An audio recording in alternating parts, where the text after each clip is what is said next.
21 to 21, and Luke Gospel chapter 24, verse 1 to 35, and Mark Gospel chapter 11, 1 to 20, and of course Matthew Gospel chapter 28, 1 to 20.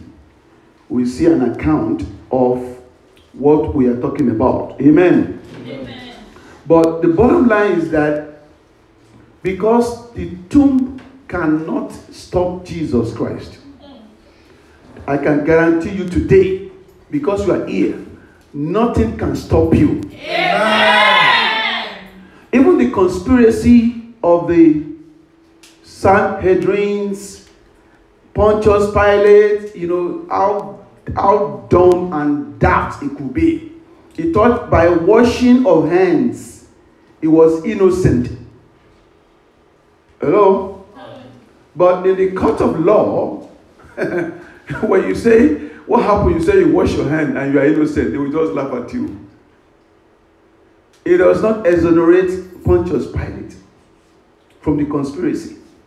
But I want to assure you that whatever conspiracy is over or locking over your destiny, the power of the Lord will nullify them. Amen. After the book of Isaiah 7:7, thus saith the Lord, it shall not stand, neither shall it come to pass. Amen.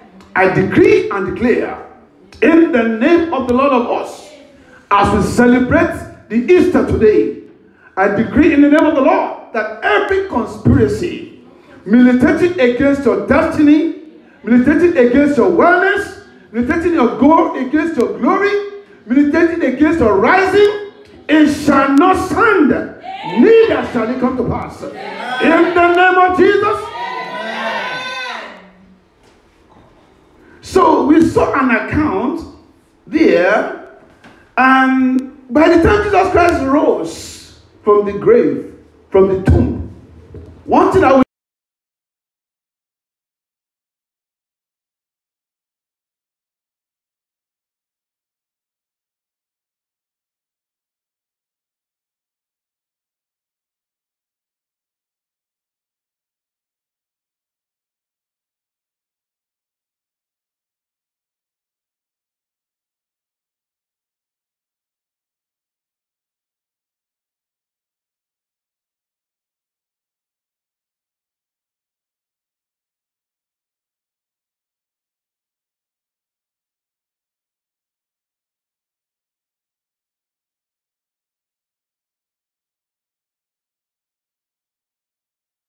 some line. What can you give to accommodate Jesus Christ? Living or dead? I love the women in the Bible. Amen? The women are so gifted that they don't normally not love Jesus Christ while he was alive. Even they love him while he was dead. The Bible says the women, they rose up early in the morning and went to the tomb, bearing all sort of what? Spices, oil, condiments, and all those kind of aromatic, whatever this may be, to anoint the dead Jesus Christ.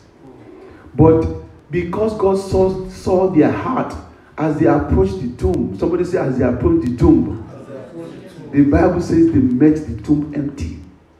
Why? Because the living has no relationship with the dead. And because you accept Jesus Christ as your Lord and personal Savior, Jesus Christ gives you his life. So anyone that is having Jesus Christ is living. Therefore, anyone living in sin is dead. The wages of sin is what? Death. Is dead. Now, when God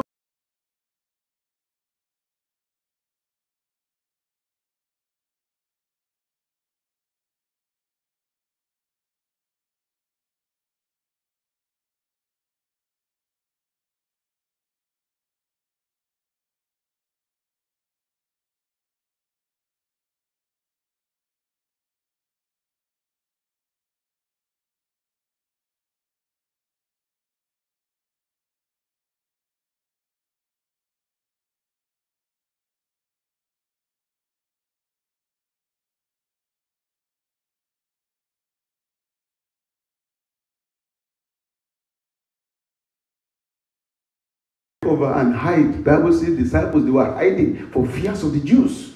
But today, after this ministration, the Lord will give you a special confidence. Amen. I said you are going to be fearless. Amen. The terror of God to honor and favor you shall be upon you. Amen. Wherever you go, people will compete to favor you. Amen. I said people will compete to favor you. Amen. Wherever your document or your immigration paper or application is hiding, the hand of the Lord will fish it out. Amen. And the favor of the Lord will attend to your case. Amen. In the name of Jesus, amen. Say, I believe it. So shall it be in Jesus' name. Amen. Mark 16:14, Jesus Christ rebukes the disciples because of their unbelief. Beloved, because of what? Of their unbelief. Unbelief, doubt, worry, and anxiety must go. That is the message of the resurrection of Jesus Christ. They have been with Jesus Christ for how many years? For 3.5 years. And lo and behold, when Jesus Christ rose from the dead, Jesus Christ have to still rebuke them. So that's to tell you that Christianity is a continuum. You don't arrive one day, amen? You don't read the Bible and forget it for the next 364 days in a year. You read it what? Every day.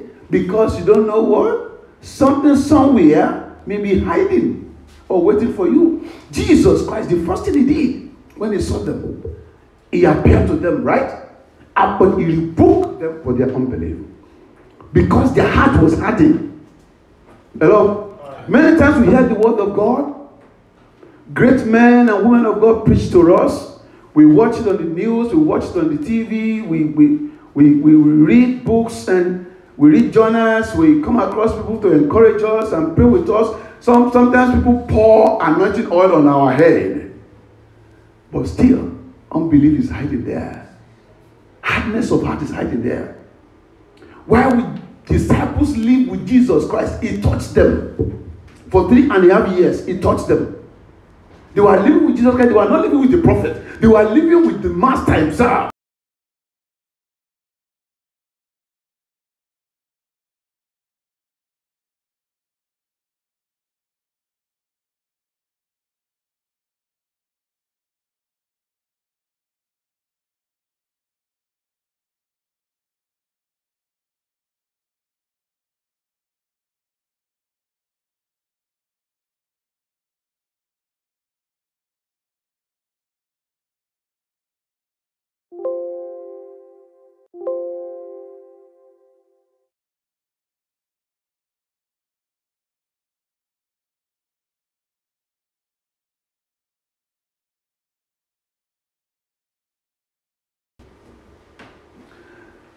Today, beloved, we need to pray. As you are sitting down there, I want you to whisper to the Lord and say, Father, grant me the grace of compliance. Pray, whisper to him and say, Father, make me to be a soul winner. Why do we need to do this? We need to pray to be a soul winner. And not just to be an ordinary believer. Because of the Great Commission. Amen. Because of what? The Great Commission. When he rose from the dead, he gave the disciples and all believers an assignment, a simple assignment. Go ye into the world and what? And make disciples of all nations, baptizing them in the name of the Father, and of the Son, and of the Holy Spirit. That is the greatest commission. So every other thing we do is just secondary. So, beloved, the message of the resurrection of our Lord Jesus Christ is that God wants to make you and myself a major general and not a minor general. Did you hear that? I'll say that again. Most of the time, we minor in the major and major in the minor. That's why we don't get results. But today, For us to be a major general in the kingdom, let us major in the major and minor in the minor. Oh, I love that. Amen. So today God is giving you a new mindset to be a soul winner. Whoever is a soul winner is a major general in the kingdom. That is to say, your attitude, your character, your behavior, your conversation, all must bring people to what? To Christ. And it doesn't just happen in one day. It's a continuous exercise. The Lord will help us in Jesus' name. Amen. Even as you go to your studies in your campuses, the Lord will give you special endowment. Amen. That even by the time people mention your name or they see you, they will want to follow your Jesus. Amen. That amen is so low. Amen. I said they will want to follow your Jesus. Amen. Also, we need to know that Jesus Christ cannot remain in the tomb or in the grave, because in John 11:25, he told Mary and Martha precisely. He said, I am the resurrection and the life. He that believeth on me, though he was dead, yet he shall live. And he asked Martha the question, Martha, do you believe this? Praise the Lord. I ask you today, is your Jesus in the tomb? No. Is he still on the cross? No. So I pity people that put crosses on their neck. I pity people that bow down for crosses. Jesus Christ is no longer in the cross. He's no longer in the tomb. He's risen. In fact, you know what? He's in you right there. Amen. I said, it's in you right there. Amen. Hallelujah. Amen. You have the Holy Spirit, you have the Word of God, you have Jesus Christ. You are a tri-party, complete, wonderfully and fearfully made edifice or masterpiece of God. Holy Spirit is in you. Jesus Christ is, you don't have to go get Jesus Christ. Jesus Christ is in you. Amen? Amen. Say amen. Amen. So Jesus is the real thing you need to live for. Also, we need to know Jesus is the life giver. Jesus is a life giver. Not only that, he's a life saver. He will save you today. Amen. Jesus can make you not only to survive, but Jesus can make you to survive. Amen. To survive, not only to survive, but to thrive. Hallelujah. Amen. He gives you life to be alive, not only to survive, but to what? To thrive. You are going to thrive in Jesus' name. Amen. In every sphere of your life, as you celebrate the resurrection of the Lord Jesus Christ, you are thriving. Amen. You are succeeding. Amen. You are excelling. Amen. In the name of Jesus. Whatever you lay your hands upon shall prosper. Amen. Also, we need to know, beloved, that Jesus Christ is 100% God and man. That is the message of the resurrection. Amen. He can be crucified. He can stay in the grave for how many days? For how many days? 3 days, right? Mathematician, that is 72 hours, right? How many hours do somebody need to be dead before he's dead? The medical doctors. How many hours? Once the doctor pronounces somebody dead, that person is what? Is dead as dead. For Jesus Christ spent 3 days, 72 hours in the grave. But on the early hours on Sunday morning, Jesus Christ arose from the grave. The angel, the Bible says that one of the gospel wrote an account that God sent an earthquake. So whatever it will take for God to deliver you, maybe an earthquake, maybe a tsunami, maybe an hurricane, maybe a snowstorm or sandstorm, whatever it will take, you are going to get your deliverance. Amen. So don't be mindful of how is God going to do it, but just be mindful that God is going to deliver you. Amen. I said God is going to deliver you. Amen. Now, Jesus Christ in Luke 24, 34 to 40, let us put it on the screen, please. Luke 24 from 39 to 40, the Bible tells us something there. And Jesus Christ speaking, he said, look at the marks in my what? In my hands and my Feet. Now, listen. The moment you said, I surrender all. How many of you have ever sung that song before? I surrender all. Let us sing in our church. Oh, To Jesus, precious Savior, I surrender all. and on your wallet there is $100 bill there. When it's time to give that and offering, you look for the $1 bill. And you just sang the song, I surrender all. Hallelujah. Amen. Truly, have you surrendered all? Answer, church? No. Hallelujah. Amen. When God gave Abraham Isaac at the age of 99, and the same God told him to go and do what? Sacrifice. I wonder where Sarah was at that time.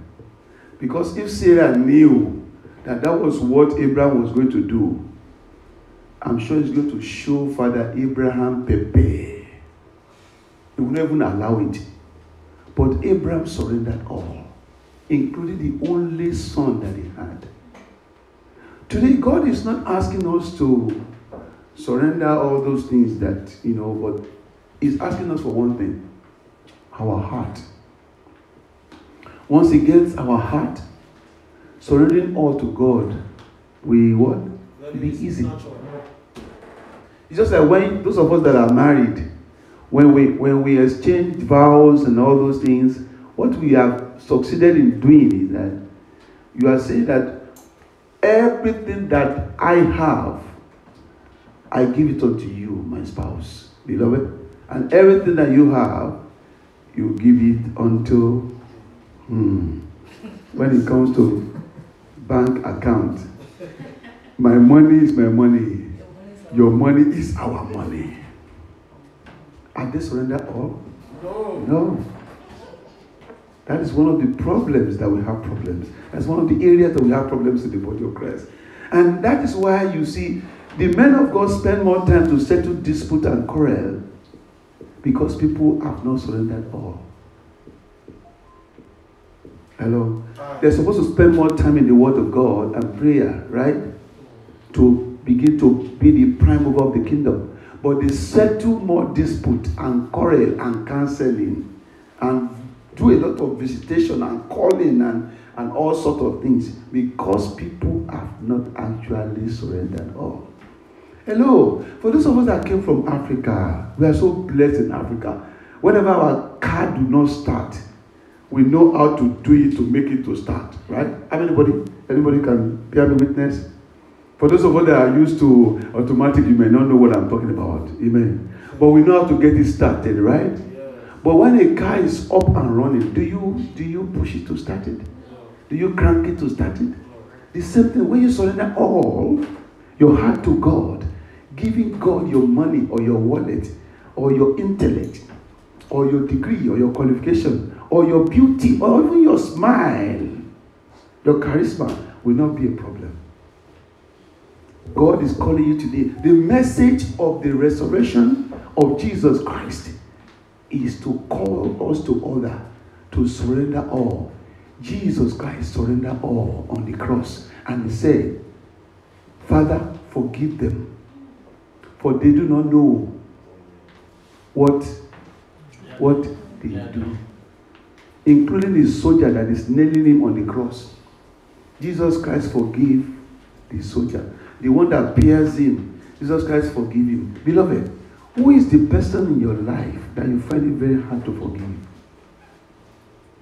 If you find it very hard to forgive, you have not actually surrendered all. Amen. Do you know the first thing God told me? God told me, oh Lord, let's pray that God will deal with us with a lot of grace. If God deal with you in his hot displeasure, you know what it means to surrender all to him. Hallelujah. Amen. You know, the first time God called me to the order and sat me down and said, my son, I said, yes, sir. He mentioned my name, my full name. I said, yes, sir. He said, you have not forgiven yourself. I was shocked. You know, I was shocked. I was thinking, okay, I have to forgive this person, I have to forgive. But God told me and said, you know what? You have not forgiven yourself. I said, what that has to do with that? He said, you cannot give what you don't have. Does that make sense? Can you? Can you give what you don't have? If you have not forgiven yourself, you say you are forgiving your uncle that refused to send the Western Union to pay your fees. The one that did not come to your graduation ceremony, the one that did not call you to say happy birthday to you, you have not forgiven them. You yourself, you have not forgiven yourself. Today, the Lord will give us grace of forgiveness. Amen. You will not go home empty-handed. Amen. You will go home with the grace to forgive. Amen. In fact, you will write, if you have a long list, fine. Write their names one after the other. Mention their name, including the one that is dead. Hello? Because he is dead. Probably he repented and he went to heaven. But you that has been offended, you are still rehearsing the same offense. In the days of George Washington, you did this. In the days of Abraham Lincoln, you did this. In the days of Kennedy, J.F. Kennedy, you did this. In the days, I remember, in the days of Trump, you did this. Hello? The problem is this, you have not forgiven yourself. If you forgive yourself, love does not keep record of any wrongs. Hello? Say to somebody, love does not keep record of any wrongs. Love does not keep record of any wrongs. If you are keeping records of wrongs, that means you have not surrendered all. Jesus Christ did that on the cross. What did he do? Was he an offender? No. He committed 0 sins. Somebody says 0 sins. 0 sins. But yet, he forgave all. Receive that grace of forgiveness today. Amen. Not only will you receive the grace of forgiveness, you will receive the grace of forgetfulness. Did you hear what I just said? Sometimes we forgive, but we don't what? We don't forget. Our memory, our brain, our medulla oblongata is hardwired with hardcore wired hardware and software. The hardware is the forgiveness, but the software is the forgetfulness.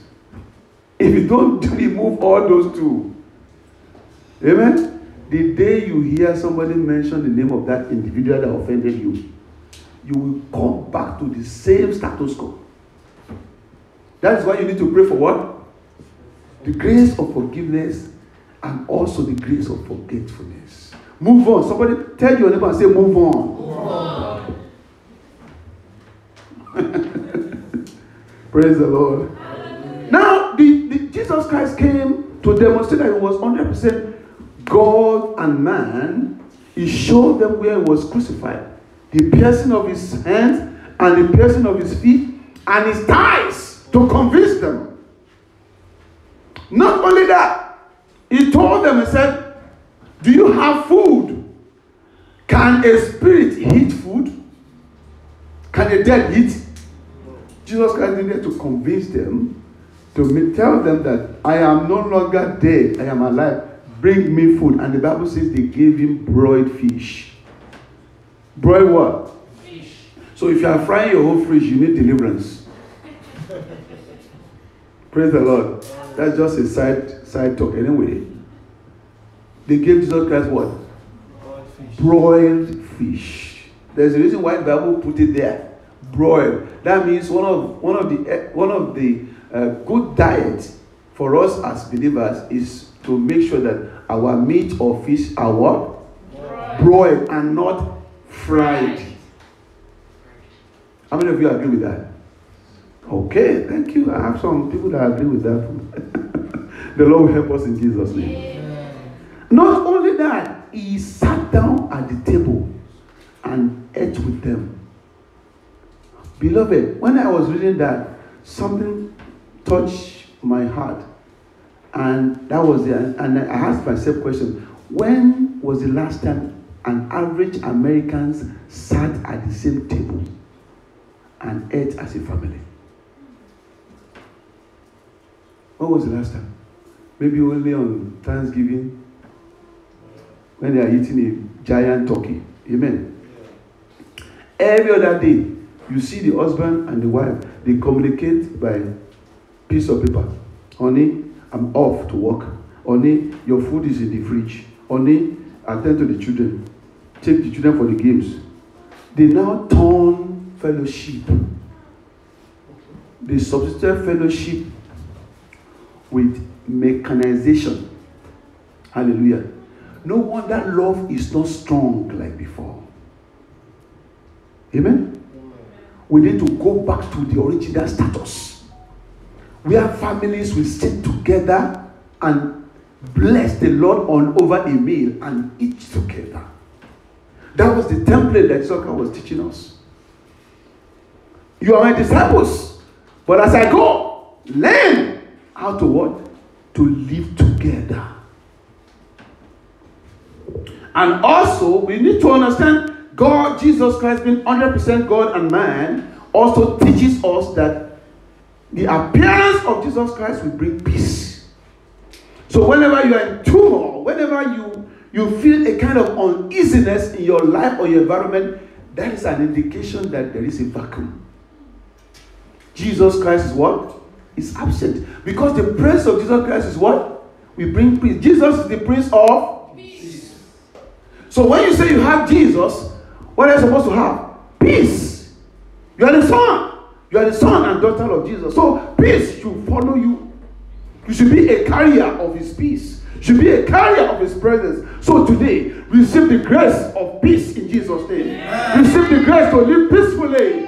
With yourself, with your spouses, with your children, with your family, with your professors, with your fellow students, with your neighbors, with the people you meet in the name of Jesus. The Bible says, follow peace with all men. And what? Holiness. Without this. So we have been praying. We have been praying, God, where is your faith? Where is your God? Move on my behalf. But you are very hostile to your neighbor. Hostile to your spouse. Hostile to your children. And you are saying, where is God in your case? God is not a traveler. God is not deaf and dumb. But the bottom line is this: you fail to follow peace with all men. So, in as much as you fail to follow peace with all men, the devil will use that one as a legitimate thing to hold you bound. Did you understand what I just said? So, God will not revisit his syllabus because of any of his children that fail to follow his recipe. Hello? If you want to make cake, there's a universal way of making cake, right? What is the first thing you need to do? Women, you need to get what? Flour, mix it with egg, sugar, milk, stir it very well, put it in the oven. If you want to make your own cake, you put all these things together and you go and put it in the deep freezer. At the end of the day, will you get cake? No. Why? Wrong. Thank you very much. Maybe our brother likes cake very well. Wrong route. You have to follow the recipe to the latter. The same thing the Bible says, follow peace with all men. And what? Holiness. All men, including your spouse. Including your what? Your spouse. Your children. Aha. That your family after God, your family is next. Let me say that again. After God, your family is what? Next. After your family is your ministry. If you succeed in ministry and you fail as a family man before God, you are nothing. Eli Eli had problem with that. Prophet Samuel, he was so anointed that whatever he said is final. But both of them failed. I pray you will not fail. Amen. You will not fail God. Amen. You will not fail in your family obligation. Amen. I say you will not fail in your family obligation. Amen. For those of us that are still single and searching, God will connect you to the bones of your bones. Amen. God will connect you to the one that will celebrate you and celebrate God in you. In the name of Jesus. In the name of Jesus. Togetherness is key.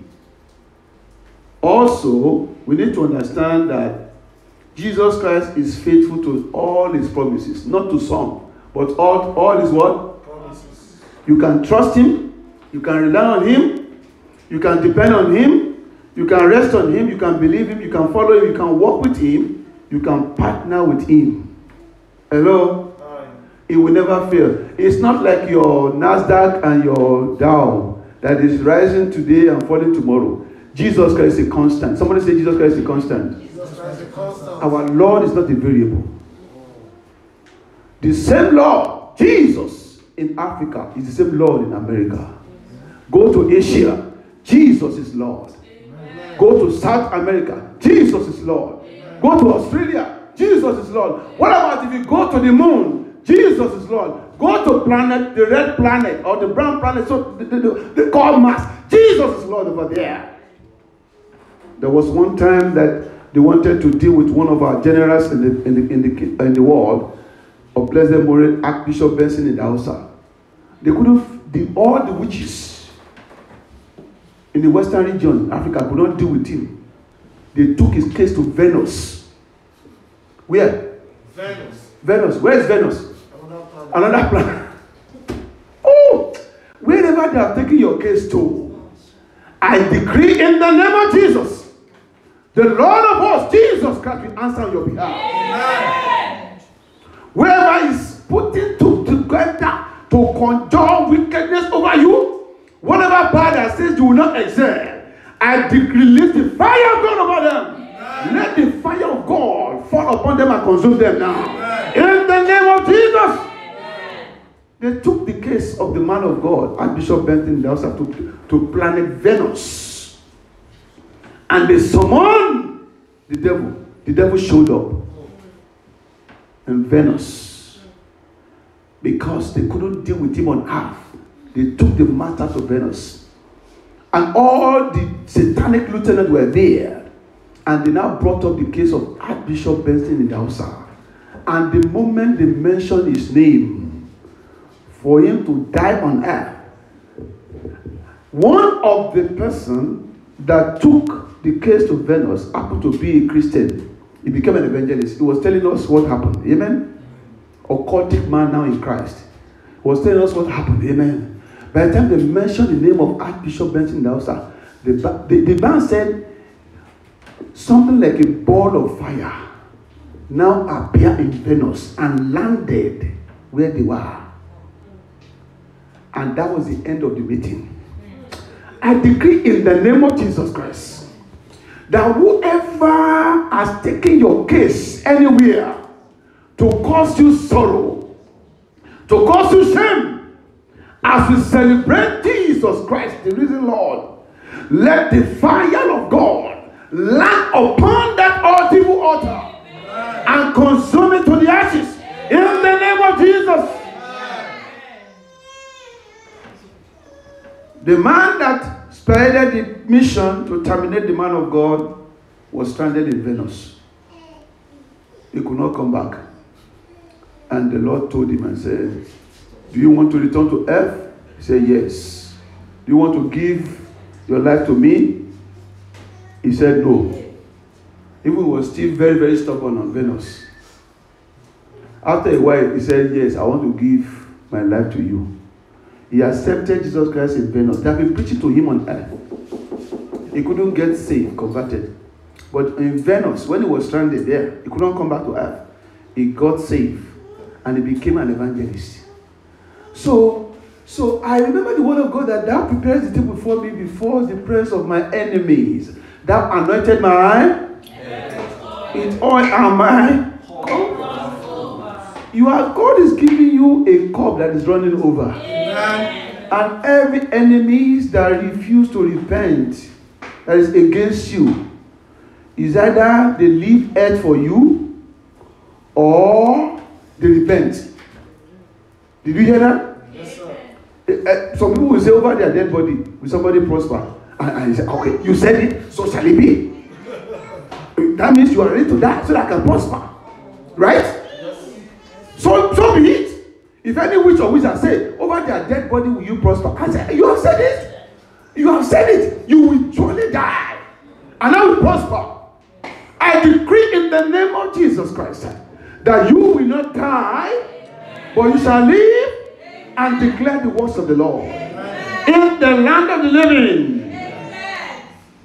Also, in conclusion, our Jesus is unstoppable. The resurrected Jesus Christ is also a blesser. When he blesses, he added no sorrow to it. Hello? That means that you can be blessed and be sorrowful. But the blessing of resurrection that Jesus Christ has brought to you today is a blessing without sorrow. Amen. I said it's a blessing without sorrow. Amen. I said it's a blessing without sorrow. Amen. So that means that you will look every 360 degrees about yourself. You will not find any ounce of sorrow or regret in your life anymore. Amen. Everything concerning you will be full of pleasant surprises. Amen. And also we need to know this, that the blessing of the Lord maketh poor. The Lord maketh poor, and the Lord maketh rich. He bringeth low, and he lifted up. 1 Samuel 2:7. Amen? But the blessing of the Lord, Proverbs 10:22, maketh rich, and added no sorrow. That will be your portion in Jesus' name. Amen. I said that will be your portion in Jesus' name. Amen. Now, the blessing of the Lord is going to convert you from bitterness to betterment. Amen. If it concerns you, say amen. Amen. The blessing of the Lord will take you from sickness to healing, Amen. from sorrow to joy, Amen. from emptiness to fulfillment, Amen. from poverty to abundance, Amen. from weakness to strength, Amen. from limitation to expression, Amen. from hopelessness to hopefulness, Amen. from foolishness to wisdom, from captivity to deliverance, from shame to fame, from fear to faith, from ridicule to miracle, from corruption to purification, from curse to blessing, and from sinfulness to righteousness, and finally from darkness to light. Amen. I want to be on your feet, beloved. That is the message of the risen the Lord. Amen. That's the message of the risen Lord. The risen Lord says in Romans chapter 8, verse 11, but if the spirit of him that raised up Jesus from the dead dwells in you, he that raised up Christ from the dead shall also quicken your mortal bodies by the spirit that dwelleth in you.